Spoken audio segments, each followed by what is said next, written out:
تیپی تۆپی باسکەیانەیە ئاسۆ تاکەیانەیە لاولێر مەشق و ڕاهێنانەکانی ڕانەگرتووە و با بەردەوامی تیپەکە ئامادەکاری دەکات و یاریزانەکانی بە باشترین شێوە بۆ خول و پاڵەوانێتەکان ئامادە دەکات.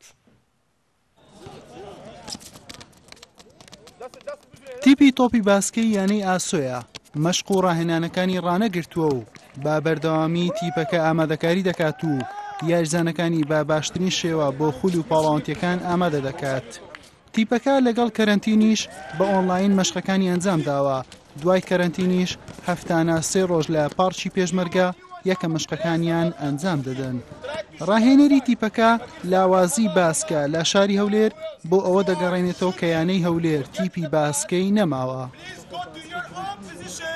دنیا بۆ لێ ناگەڕێن باسکەی هەولێر بە تەواتی بفۆتەیە، بەڵام دەمێ و ڕاشکا بم لەگەڵت.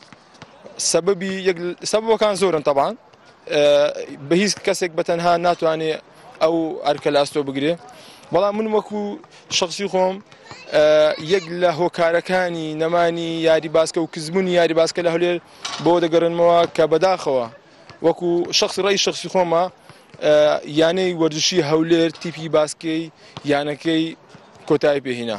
یاری باسکە یاری ژمارە 2 لە ئاستی جیهان و یاریەکەشەکە لە قۆناغەکان لە شاری هەولێر پرسایی بارستایی خۆی هەبوو. بەڕاستی ئامان زمان زیینکردنەوەی ئەو یاریە وەکو یەک لە هەنگاوەکانیشمان لەوانێ جەنابتان ئەکادیمیایەکی باسکێمان دروست کردو لە شاری هەولێر بە خۆشحالی وە کۆمەڵێک منداڵی تەمەن لە 8 ساڵی هەتا 14 ساڵی لاما مەشق دەکەن.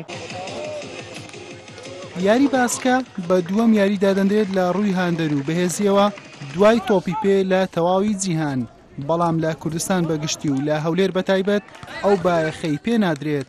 یانەی ئاسۆ دەیەوێت ئەو بایەخە بۆ یاریەکە بگەڕێنێتەوە کە لە پێشوو لە هەولێر پێی درراوە.